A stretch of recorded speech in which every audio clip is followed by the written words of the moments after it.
Nick Clegg has no plans to campaign. The party president and the party's deputy leader are due in Bradford next week. Imran Hussain, Labour had 13 years to sort out the problems of Bradford West. Why should voters give you another chance? I think we did make significant progress whilst we were in government. I remember the times when I attended a surgery in Bradford West that was a terraced house, a back-to-back terraced house. We now have state-of-the-art NHS facilities, we have new schools, so there has been some progress, and I think that was all under the Labour government. Jackie Whiteley, the Conservative candidate, I mean, what a week it's been. We've had the budget, you're going to be taxing pensioners more, fuel prices are going to go up, we're going to pay more for our booze. Not a great backdrop to fight a by-election, is it? I don't agree with you. I think it's an amazing budget, especially for business, and we need more jobs in this area. I mean, corporation tax cutting, the chance for cheaper finance for companies, that need cheap finance, guaranteed by the government, superfast broadband and improved rail links. All good news, I think. Jeanette Sunderland, why won't Nick Clegg come to Bradford West so voters can give their feedback on the coalition? I'm not sure Nick Clegg's not coming to Bradford West. Oh. That's news to me. I think Nick would be very proud to come to Bradford. We've got taken 17,500 people out of income tax altogether. Another 175,000 people are going to be get a tax cut this year. I just think it's something that you'd want to celebrate. And after 13 years of a Labour government, Lib Dems in a coalition government have done more for poorer people than they did in 13 years. George Galloway, you were a Labour MP for a number of years. You've also represented the Respect Party in Parliament. You're not from Bradford. You've no history of representing Yorkshire. Is this an act of political opportunism?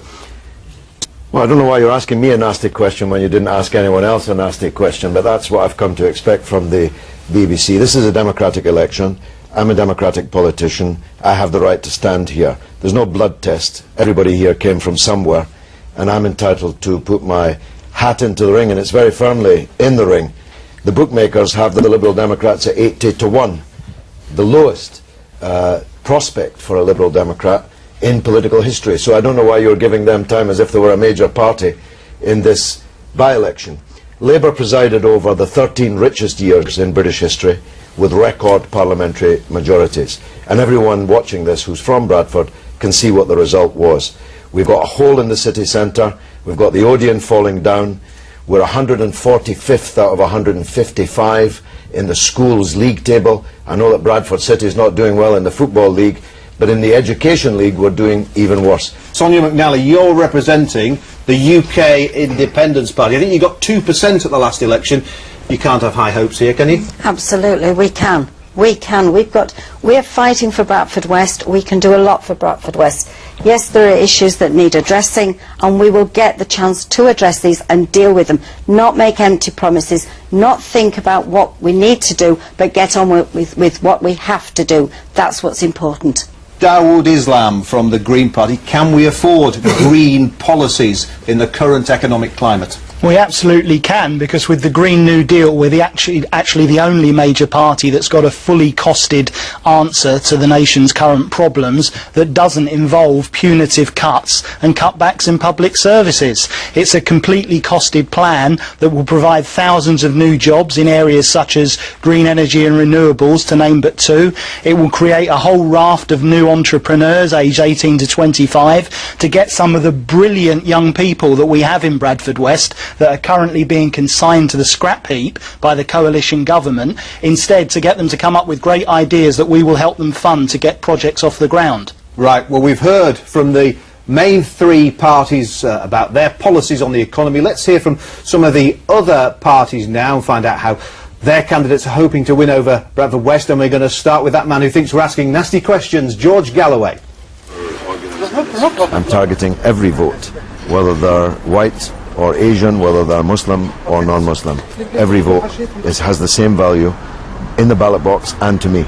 Everyone has an interest in Bradford. Everyone has a concern about the problems in the city.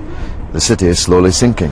The Financial Times this very morning declared that Bradford was the most at-risk city centre in the entire country. A shop in Bradford city centre is more likely to close than a shop in any city centre in the whole country. And that's of very deep concern to everyone. A little bit more, mate. That's it, yeah. The reaction on the doorstep is a very positive one. The people out there in West Bradford are pleased to see me, and I'm pleased to see them because they're the people I'll be representing. Now, there's questions that need answering, and these questions affect me as well. I am that person that's driving over the same roads with the potholes. I am that person that's being penalised with high car insurance. These things are the local issues that need addressing. There are currently 1 million empty residential properties across the UK, and thousands of them are right here in the centre of Bradford. By putting them back into use, we could solve most of the affordable housing crisis at a stroke. These old back-to-backs would make excellent starter homes, but look at the state of this. It's nothing short of tragic. Dawood Islam, who's going to pay for all those empty homes you want to refurbish?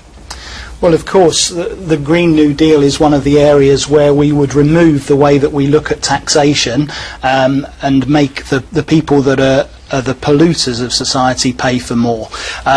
We think that the people that are furthest removed from the credit crunch, that is people on benefits, people in low-paid jobs, the vulnerable and the disabled, these are the people that have absolutely nothing to do with causing the financial crisis. But these are the very people that are being asked to pay for it by the coalition government, and that's just plain wrong. Let me bring in Sonia McNally, because up until earlier this year you were a member of the Green Party. Now you're UKIP. I mean, that's a 180-degree turn, isn't it? Absolutely, and you don't make decisions lightly. I looked at things, looked at the Green Party, I'd been there with them for a while, and then looked at UKIP, and what UKIP had to offer and offer the people was better, and I firmly believe that, otherwise I wouldn't have changed. George Galloway, in your election literature you talk about bringing the troops home from Afghanistan. In a week when we've seen 6 soldiers from the north of England, their bodies flown back from that country, is this the right time to be talking about that subject? Well, they've come home in a box, and I want the rest to come home before they come home in boxes. And I don't want anybody else planted in the ground as a result of a war that Labour started and the Liberals and the Conservative Party support. And by the way, don't look as if you're shocked. Most people in the country agree with me. Yeah, but if you speak to the families of those soldiers, as I've done, the mothers, the parents, they want our boys to stay there to finish the job. Oh, well, that's simply not true. I don't know. It is true. Well, how many families have you spoken to? Well, very many. I'm the Vice President of the Stop the War Coalition. If they'd listened to me, there wouldn't have been a war. And the Vice President of the Stop the War Coalition, which contains a specific section of military families against the war. And I could give you any number, if you'll give them airtime, of wives and mothers and children of dead soldiers who will tell you the precise opposite. The idea that we should stay and shed more blood because of the blood we've already shed is simply ridiculous. That's the First World War mentality in the trenches. But there will be a worry that those soldiers, 5 of them from Yorkshire who came home this week, that they have died in vain. They have died in vain. That? They have died in vain. They shouldn't have been sent there. They were sent there to their deaths by Tony Blair and George W. Bush. And the Tories and the Liberals are keeping them there. It's time to end the war in Afghanistan. We don't have the blood or the treasure to waste in somebody else's country thousands of miles away. Imran Hussain, Bradford West has a very large Muslim population. Is this a problem for you personally? A war started by Labour, which is still supported by your party. Can I firstly say my thoughts and prayers are with the families of Private Chris Kershaw from Bradford and the other soldiers. I don't think soldiers are to blame in any of this, because soldiers don't make decisions and soldiers are carrying out their job, and I think it's always important to remember that. I do believe that the soldiers need to come back, and I've maintained that. However, I do believe that equally we can't have extremists doing what they're doing across the world, and those problems need to be sorted. So you support the war in Afghanistan? I support getting rid of extremism, wherever that may be, and I certainly support our boys now coming home. Would you support young Muslim men from your constituency joining the British Army? Would you advise them that's a good career move? If that's what they choose as a career move, it's no different to any other career move, and if that's, everybody's got to make a choice as to what career they choose, and if that's a career move they choose, then I wish them the best. Well, I'll put that on DVD and distribute it around the doors. I can tell you that in Manningham and in Toller And coming out of the mosques that I've just been at, what Imran Hussain just said was committing political suicide. Do you agree with that? I don't agree with that at all. I think ordinary Muslims in Bradford would agree with what I've said. Ordinary Muslims in Bradford are peace-loving and don't support extremism. And I think they're very vocal about that. And they would agree with me that we need to stop extremism. It's Blair and Bush were the extremists. Wherever we Blair stop and extremism. Bush were the extremists. They're the terrorists. They're the people that killed more than a million people. Why don't you admit it? Your leader, the man you loved. If I can finish, ordinary Muslims throughout this country are the most peace-loving people that don't support extremists, wherever that is. And I also feel I can provide a strong voice, because I think we do need that voice. That might be the case, Imran, but the fact is that the war in Afghanistan has created homegrown terrorists. We're supposed to be going out there to prevent terrorism happening, but the 7/7 bombings happened as a direct result of our involvement in Iran and Afghanistan. So how do you close and square that?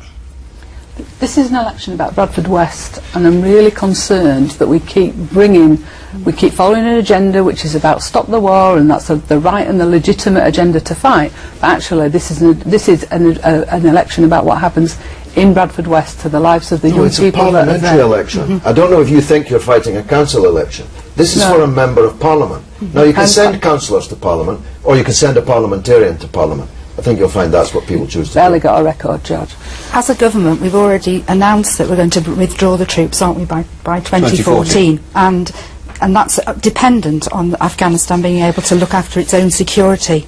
Let's bring this back to Bradford and the economy of Bradford, which I think is going to dominate the rest of the campaign. I mean, David Cameron came to Bradford the other day. I mean, all right, there was big announcements for the city in the budget, the rail line electrification to Manchester, super fast broadband. I mean, does this have the whiff of pork barrel politics?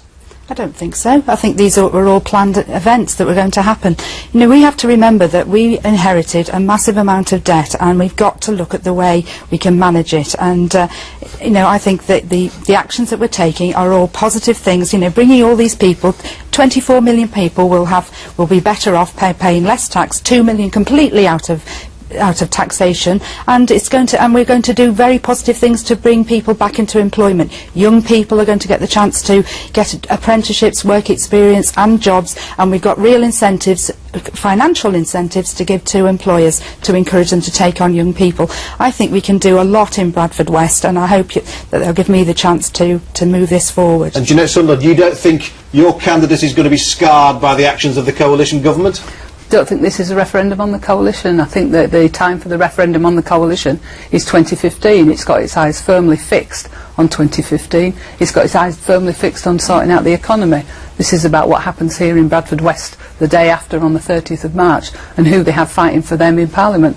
I don't think that the budget delivered sufficiently for Bradford West. I don't think it delivered sufficiently for Bradford, and it needs people to campaign on those issues. George Galloway, who will you represent if you're elected in Parliament? The Muslim population of Bradford or the white working class? I never make these differentiations, and this is 4 or 5 times you've done it in this programme, and it's very dangerous and irresponsible. But you're targeting Muslim areas in Bradford. There's no doubt about that. False. Completely So how false. many posters have you got up in Thornton, in Clayton? Well, quite a few, actually. Quite a few. But my supporters put their own posters up, unlike Imran's, who get them put up for them. The people decide whether to put posters up, and the people decide who they're going to vote for. But it is flatly untrue that I'm targeting any specific ethnicity or religion for votes. And it's irresponsible of you to suggest that. Every voter in Bradford West is the equal of the other. There's nothing second class about a Muslim voter that you're somehow supposed to be embarrassed because you want them to vote for you. And I reject it and resent it, and so do they. Imran Hussain, what are people telling you on the streets of Bradford about what is important to them? One of the biggest problems is around youth unemployment.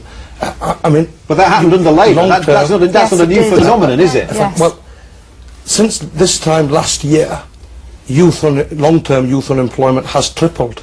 I mean, that's massive. I've been talking to young people who want that first step on the ladder, and I think we're the only party that can deliver that. The Labour job guarantee, for 6-month job guarantee for all young people, long-term unemployed.